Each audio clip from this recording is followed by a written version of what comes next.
Untuk menjaga ekosistem sungai, Lembaga Persatuan Peduli Aliran Sungai atau LPPAS Muratara akan segera melakukan sidak terhadap penambang emas ilegal atau dompeng di hulu Sungai Minak, Kecamatan Ruphit, Kabupaten Muratara.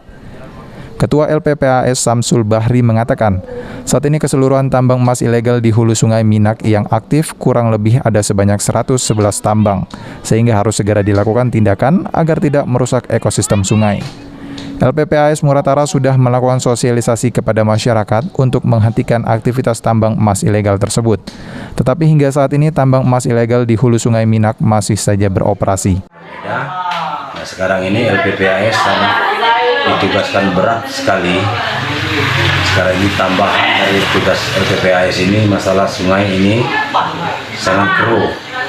Keruh ini dampaknya dari dompeng tambang emas legal yang tidak punya izin, itu kemauannya masyarakat sendiri dengan alasan cari makan, tapi cari makan ini untuk merusak orang banyak, itu maka kami tindakan secara hukum nantinya. Karena LPPAS ini tidak bisa berbuat banyak, karena LPPAS ini mengamankan tertangkap tangan dari pelaku itu, dari dompeng itu.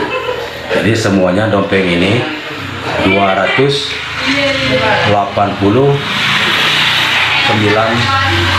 pelaku dompeng.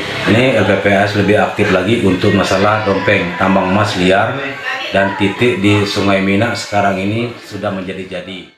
Samsul Bahri menghimbau agar seluruh pelaku tambang emas ilegal di Kabupaten Muratara dapat segera menghentikan aktivitasnya karena selain merusak ekosistem sungai, sangat banyak masyarakat yang menjadi korban akibat keruhnya air sungai di Muratara. Adi Arianza, PAL TV.